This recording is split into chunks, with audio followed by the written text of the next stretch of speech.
what hooked me into the whole entrepreneurship community was ETA. And I didn't realize that was just a fancy way to say buying businesses, right?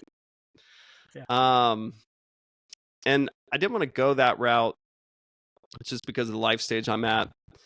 And I thought that I could, start building something on my own, and kind of what it evolved into as I got involved in social media and I started a podcast. And then I saw these guys building out local newsletters. I was like, maybe I'll just try to create a media company. Constructing your life is about much more than just building a bank account. Each week, join mindset coach Austin Linney as he interviews guests who are constructing their dream lives and impacting the world around them on a daily basis. If you're an entrepreneur or wanting to start a business, or you just want to hear motivating stories of how others have overcome the odds, you are in the right place. And now for your host, Austin Linney. Guys, welcome back to Construct Your Life. We got my man, Mr. Mustache, in the house, Mr. Mark. How are you doing, sir? What's up, Austin? It's good to be here, man. You're always pumping me up about my stash, and now I'm just holding a microphone. Dude, I'm telling you, my debut. He's coming out for his debut musical album. It's dropping next Friday. He's super excited. So Mid-Marcus is my stage name. You're in the midst of moving. You have kids. I love. I was talking to a client this morning, and the 2-year-old in the background was just like ripping, like dying the entire time. And we're trying to talk about sales. And of course, I don't have kids myself personally yet, but I have learned to embrace the pure insanity that is life with kids and clients and business partners. It's just, but we all try to like make a thing like it's not, but it's like, no, it's just pure anarchy. You've got to. I mean, honestly, I'm still trying to figure out how my parents did what they did. I mean, it's so different now. And I'm like, every day, I'm just like, this is absolute chaos. And I don't know how parents that are working or they have a business, trying to start a business, whatever, do what they do. It is madness. I tell people, the week after I became a CEO of the company that we bought, I called my father and I said, I apologize for everything. I said, you did this. Exactly. I said, you did this for 38 years with kids in sports. Are you kidding me? It's crazy. I don't know. I don't know how people have done it. And then we have you. We're going to do it. We're going to do it. Which we're going to have you, which we're going to get into our topic, which is my favorite conversation with you and Kevin Bell. So I got W-2, happy about my job, want something more, got the kids, got the wife. Is that what we're going to talk about? What's the premise? Yeah. So, I mean, I'm very happy with my job that I've got now. I've been there for almost 10 years. And honestly, I wouldn't necessarily change anything about my job, but I know that I could be doing more, right? Mm-hmm. And I do like the idea of owning a business or having a business, entrepreneurship. And so I'm like, why would I leave what I've got at my W-2 when I could build a runway while I keep my job? So that's kind of the path that I'm taking right now. Mm-hmm. And yeah, I mean, it's actually a pretty good setup. I mean, is it the best setup? No, because I can't go all in, or I haven't gone all in, right? But yeah, it's been working out okay. I'm learning a lot as I go. I'll tell you one of the things that I've realized. So I've still got the employee mindset in a lot of ways. And one of the things that I'm really picking up on, I've been at this for maybe a year, and I'll get into what I'm building here in a second, but just the need to delegate and outsource responsibilities. Like as an employee, you're like tasked with, your job description and your roles and responsibilities, and you're given that and it's yours to do. And yes, I do have resources like at my disposal at my W-2, and I use those, but I'm still in this mindset that, Mark needs to do everything himself. Like Mark needs to be in the weeds on stuff. And what I'm finding out is I can't scale that way. So, I mean, I've started to outsource some stuff, but I realize that I probably need to do more. So I'll just get into what I'm trying to build right now. Okay. And Before you jump into that analogy, when I used to teach people Airbnb, they used to ask me where they should buy their first property, and I would always tell them out of the state that you live in, and they'd be like, "No, I can't do that." And I'm be like, "It's going to force you to be a great investor. It's going to force you to be resourceful." So, because you're there, yeah. Because you're there. So yeah, I mean, honestly, like when I started this journey, I didn't really know what I wanted to do. What hooked me into the whole entrepreneurship community was ETA. And I didn't realize that was just a fancy way to say buying businesses, right? Yeah. And I didn't want to go that route just because of the life stage I'm at. And I thought that I could, start building something on my own. And kind of what it evolved into as I got involved in social media and I started a podcast. And then I saw all these guys building out local newsletters. I was like, maybe I'll just try to create a media company. And so that's what I'm working on now. Right now, my biggest focus is the local newsletter. So I don't know how familiar you are with that. I'm sure you've seen a bunch of the guys on X creating those, building those out. Let me give you my breakdown, okay? And I think this goes for like everything, right? And this is my message to everybody that's starting anything, right? I could say the same thing about podcasting. It feels like there's too many podcasts, right? Dude, it feels like there's a lot of newsletters, right? It feels like I'm signed up for like 75 and I read like one of them, right? Oh, but absolutely. What I've noticed, right, about yours and some other guys that I've noticed is they're hyper focused local, right? Is that the new kind of opportunity? And so let me see if I understand it from a novice point of view. So are you focused on local businesses, local news, and then on the back of that you would sell ad space that would be a funnel of customers that would be in your local area? Is that kind of the whole premise? Yeah, that's right. And mine's even more narrow than that. I mean, all I focus on in my newsletter, it's for my city. I moved to Greensboro, North Carolina this past week, and literally all I do in my newsletter is just showcase things to do around town. So I'm just aggregating events around town, putting them all in one place and sending out a weekly newsletter to my audience. I mean, I do have ideas of expanding. I mean, some of the other people, they actually write news stories, like local news stories in theirs. I don't know if I'm going to go that route. I might get into like featuring restaurants and food trucks, that kind of thing. But right now it's just stuff to do around town. So it is very like hyper focused to my city. And I think that it's really an easy value prop. I mean, I started maybe, 14 weeks ago, and I'm running the same playbook that everyone else is running in the local newsletter space. It's pretty easy, honestly. Just running meta ads to get an audience, draw an audience in. Mm-hmm. And I've grown it from, I'm at like 2,600 subscribers now. I think I'm paying like 60 cents per subscriber. And it's been easy to build because, I mean, my audience doesn't have to, it's a free newsletter, right? Mm-hmm. So, I mean, I used this when I was in Raleigh. I didn't do a newsletter, but it was just a website of stuff to do. So when I was looking for things to do on the weekend with my family, I would just go to a website, see what's going on. And I mean, that's really what compelled me to start my own, because I was like, this is something that I use all the time. Like, why wouldn't I provide this for other people? And so, yeah, I think the local newsletter is way easier to grow and build than, let's say, like a personal newsletter, right?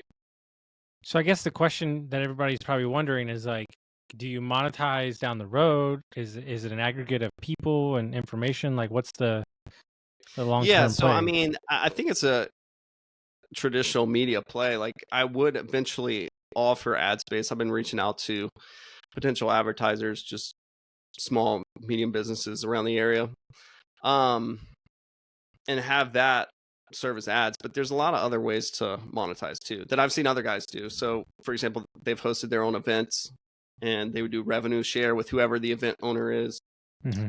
And one of the guys, he created little cards for restaurants. Basically, like if a restaurant opts in, they get a discount. Like the customers who buy the card, they get a discount to the restaurants. And so I would be selling those cards to my audience, right? Okay. And that would be all me. It would be the restaurants opting in to get, customers to come to their restaurant. So yeah, I think there's a lot of different ways to monetize. The problem that I'm facing now is I know that others have done it. I'm just trying to figure out like when is the right time to start really going hard on ads, and I want to do that now that I'm in the city because I launched this before I actually got to the city that I'm in. So I'm ready to ramp on that. One of the things that I see as a roadblock or just it really comes down to trust, right? So like the audience, like they don't want to get inundated with ads, right? I mean, some newsletters have done that successfully. I think some send out a newsletter every single day. There might be ads in there. I just don't know if that's really where I want to go, because I see my play with the local newsletter more so as a discovery platform. Like I'm not going to make a ton of money off of just selling ad revenue, right? So that doesn't mean that I don't want to pursue that, but I see a bigger opportunity to have, an audience that trusts me, and I'm not just trying to sell into the audience, right? I shouldn't give this away, honestly. I shouldn't. Yeah, you should. But I like you so much. I will. So I realized something when COVID happened. People were like craving for like anything, right? Like any community, any calls to learn, and so I started hosting like real estate calls with like all my friends that had like, 1,000 units, 40 Airbnbs, and we would just jump on Instagram lives or we'd jump on Zooms and invite people and we just give away information. And at the time I had like 3 Airbnbs, and I was walking one morning and I realized something. It's nice to be the TV host, not the audience. And if you're the one hosting the event, by nature, your credibility goes up with the people that are on stage with you or in the thing, right? And so you could be not at their level, but people already think that you're at their level because you're hosting the event. And so you just need to be around the thing. That's what this newsletter is. I guarantee you that this newsletter is going to provide the opportunity to buy your first business. Like, guaranteed. Yeah. I mean, I definitely could see it, just because I mean it's almost forcing my hand to get into the community and make those connections with. It's an amazing opportunity for your family too. Your family too. Like, you're new to the area, like it's you're involved now. You're somebody that's highlighting local businesses. I mean, honestly, like, to take it to the next level, because I want to talk about something else you're doing. You're going live. You're shooting videos on X. Like, that's a new thing for you too, is like putting yourself out there. But like, I could see the newsletter going to like once a month I interview a local business and do a video, right? And now we're highlighting the business, we're adding value to others, so on and so on. Yeah. So that whole practice of those videos that I make every day, I've been slacking the last 10 days. It's kind of been wild, but I'm going to get back at it today. I've been out of the gym. But anyways, that has given me the confidence to do outreach to potential advertisers. So people that don't know what we're talking about, explain what you've been doing. So we can inspire others. I basically just have a daily vlog that I shoot every day and just make a 1 to 2 minute video. I share my thoughts. It's called Spirit, Mind, Body. So I'm talking about the mind body connection. And it really just started from working out. I got back active. I've been probably a sedentary lifestyle since COVID, 5 years. So I'm getting back into taking care of myself and sharing what that looks like. And I mean, I share kind of all things. I don't plan it. It's just kind of like one of those things that just comes to me when I'm working out, or maybe a thought earlier in the day that I speak on. And what has So that taught you about yourself? one, that I do have a message to share with the world. And I think that for a long time, I probably just lived a lurker lifestyle and didn't really want to put myself out there in the world. But two, it's built up confidence. Like, I don't really think about shooting a video anymore. Like, I used to always sweat getting on camera or posting something online. I never posted anything online. Surely not video. But it's taught me that all those thoughts and fears are just false beliefs. Like, the fear of what other people are going to think about me, or if I'm going to say something stupid, it's just not true. Yeah. And so what I was going to say is, like, an outcome of having that vlog and sharing and practicing being on a video, speaking on video, that's helped me have the confidence to use video as a cold outreach tactic. So instead of sending, a cold DM or an email or phone call, why not just send a video? And I've seen some good responses from that. So I haven't closed any deals yet, but I'm not going to mention the brand, a big brand, regional brand in the Southeast. I was able to connect with the marketing director there, and I think there's some promise. We'll see where it goes. But I mean, I just sent a video, and it wasn't anything like professional. It was just me shooting with my iPhone. I think I was in my car, actually. But I think there's power in. I've seen the power in video outreach, just because it's real and it's personable. It's easy way to connect. So I'm gonna go harder on that for sure. So there's a book called Blue Fishing, I believe, right? And this guy's like the ultimate connector. Like if you needed like Elton John to play at your wedding, like he was the guy. Like he literally had a business that's like, oh, you wanted tickets to the Oscars, like he just is like a wild, like he gets the craziest things done. And he had tons of clients all over the world.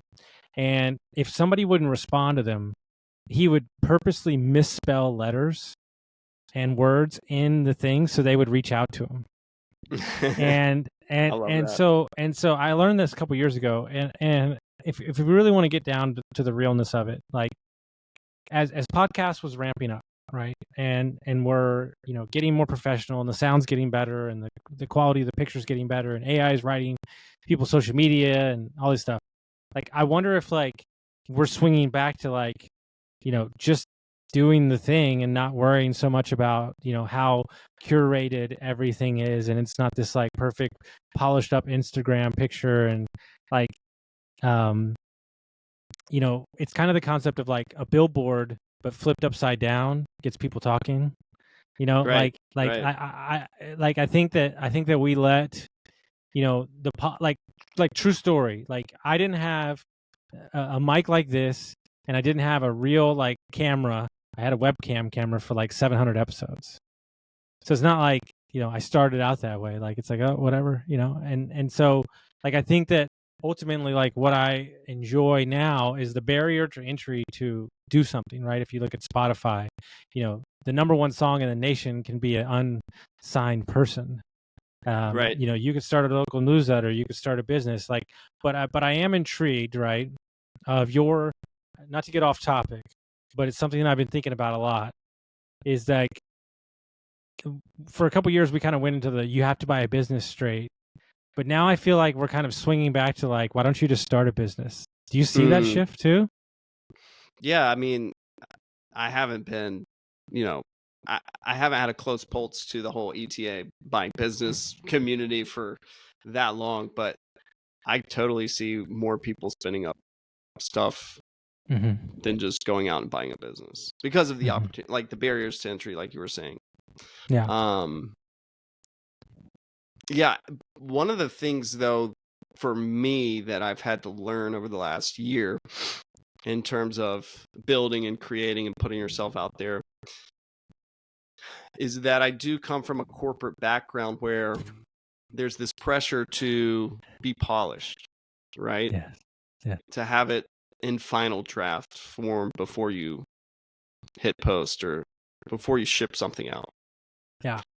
And I've had to figure out or learn by doing that that's not true. You don't have to have everything in final form before shipping. In fact, it's probably better to ship before you have it in final form so that you can then pivot, right? Yes. So yeah, that's been a mind shift for me in the last year or so. And I'm still getting used to it. I still like fall back into that trap. Like every week when I'm writing my newsletter, I'm like, oh, is this like all formatted right? Or the links right? All that stuff. You know what I mean? So yeah, but I mean, I could totally see a shift of going from 0 to 1 and starting your own stuff just because of the barriers have gotten flatter.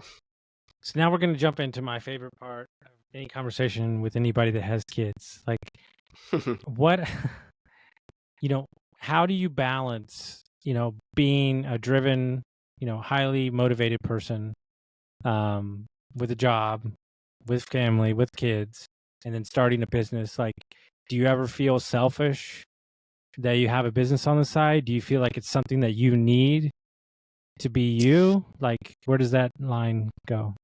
Yeah, that's a great question. So before I started, pursuing entrepreneurship, I was like all in as a dad, and I still am. But I think that previously I had the wrong idea of what it means to be a dad, or the way that I view fatherhood has shifted in that, like, is it important for me to be in front of my kids as much as I can? Yes. But also, I think there's a responsibility for dads to be an example to their kids and show them what you can do in the world and to be in the world and to be building, right? Like my job right now provides great work-life balance. I mean, my wife and I both work. I carry a lot of the day-to-day childcare responsibilities. I've been blessed with a ton of time with my kids, and I don't want to change that, right? But at the same time, I think I got into a rut where I was just kind of coasting and not really contributing to the world like I could be.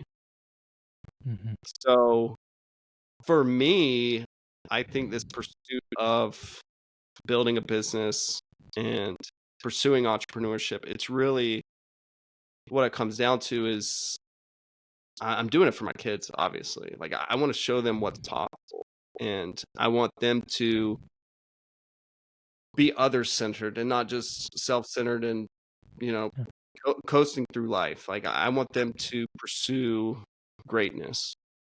So that's it for me. I mean, that's kind of why I started and want to continue to, right? And I mean, I could see it eventually, like, taking up and eating a lot of time and taking time away from them, but I'm going to make sure that balance is there, because I mean, honestly, at the end of the day, my favorite job title is dad. Like, that's what gets me up in the morning and motivates me. Yeah, and I think in the pursuit of the things that we care about, then we care about others more, right? Like, one of the things I'm trying to unlearn right now, and it's actually going to be the topic of the men's group. I'm actually the host of it tomorrow morning, is like the undoing of the doer. Like, I've got my entire self-worth wrapped up in like hard work, and because I dropped out of college and I promised myself that I would do it. And so, like, but the problem is that the higher you scale in business, the less doing you get to do. And now you have to figure out what it is that you're doing, right? But what ultimately, like, is exciting is like getting to talk to people such as yourself, getting to watch you grow, I think one of the joys of like the newsletter and your daily blog videos, which are exciting, is like 7 years from now, 15 years from now, you're going to look at that newsletter and you're going to be like, oh, it's terrible. Like, who is that guy? You know, but it's like, oh, look at that guy. You know, the kids are older, and like the podcast for me has become a documentation of like life more than like I need it to be this like outcome or something like that. Like, it's a great conversation piece. There's so much more like opportunity to have genuine conversations and watch them grow and have them come back on the show. And so I think that when we remove the need for business to be something more than it is, I think then we can have peace with it. It's not the thing that's going to bring you the happiness. It's the thing that's going to give you the freedom to have the happiness because you have time, right? And I think that's kind of the revelation for me in the last couple of years is like, you know, that I know when I'm messed up is when I'm not creative. Like when I don't have creative, like a billion business ideas, like something's wrong. Like I need to go on a hike or a vacation. Like we've become the worker, right? And so your newsletter is kind of an act of like being actively involved in getting better weekly. And I think a lot of people don't have that same stress or push or pull in their job. Is that they know what to do, they know when to do it, but like when you're out there and you're presenting something to a community, you know, they've got feedback. Right. No, for sure. I mean, again, I've been at my W-2 for almost 10 years now, and it is kind of like on automate in that I've done it so long. I know exactly, you know, what buttons to push, and there is stagnation that happens. Like if you just kind of pursue that, at least for me, like I need something to challenge me and to push me. And I found that in kind of all these different endeavors that I've done, but like the weekly newsletter. Okay. And so, you know, and okay, what is something that you would like to stop doing that you're currently doing right now?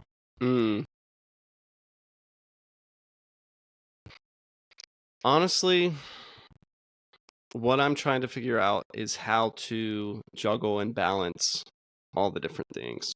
So like I used to spend a ton of time writing content online for my ex account. Then it kind of shifted to the podcast. And now it's kind of shifted to a local newsletter. So I'm trying to find like cohesion across all those things. Another thing that I was doing was writing 1 page a day. That fell off too. So, and then I've got the vlog, right? So it's like, I want to be doing all these things, but I think I just get distracted or I don't figure out the way to properly integrate. Well, because you think that they're separate. Right. They're all like, they're all one and the same with different audiences. Okay. So if it were me, I would 100% go video, everything, or, you know, voice to text, everything, transcribe it, take pieces of that out, put that in the newsletter, put it on the X post. Then you have the video for the podcast. I would be collecting the data in my journal that would then, a year from now to 2 years from now, turn into a book. So everything is downstream of distribution. And we just pick the form that we're easiest. Guys, if I'm going over your head here, all I'm saying is pick the median form that's easiest for you. There's AI for everything now. All right. Let me give you the as is. Okay. I need to do better about journaling. I'm good with video. I need to like write better. Like, but I love voice to text when I'm walking. So I've been using day one journal for like 4 years on and off, but not as exclusive, not a consistency as I wanted to. But the last 2 weeks I have been doing it every week, every day. I took all of that. I put it in a PDF. I uploaded it to AI and said, what are the common themes? Where are the gaps? What do I need to work on? What are you hearing? Like, that's what we can do now with your content is like you take the transcripts and you go, what are the top 10 topics? And then these are what I'm going to write about the newsletter for the next 10 days. And then boom, here's my content for my book. And so the problem is that it feels like 4 different things when it's really one thing downstream of distribution. Man, that was a light bulb moment for me. And I mean, I've known this, but it's like, I feel like I haven't taken the time to, or just not even taking the time, but just go for it and start using AI. Like, I mean, I've just kind of toyed around with it, but integrating it into what I'm doing, like, I feel like I still do a lot of stuff manually. Sure. Well, think of it this way. This is the way I look. I really need an assistant, like to keep like all the balls rolling. Yeah. But like AI is the assistant now. And so like for me, like I'll be frank, like I'm a coach, like I'm a consultant. So like for me, like it's a big deal to like have interaction with people and everything like that. But what I've been doing is I've been training myself as a coach, taking my session notes for my clients and then looking at it for the month and going, how could I have been better? How could I have done this? And so, and then here's another use case. We have clients who have multiple conversations across multiple clients. You put them together, what's the common theme?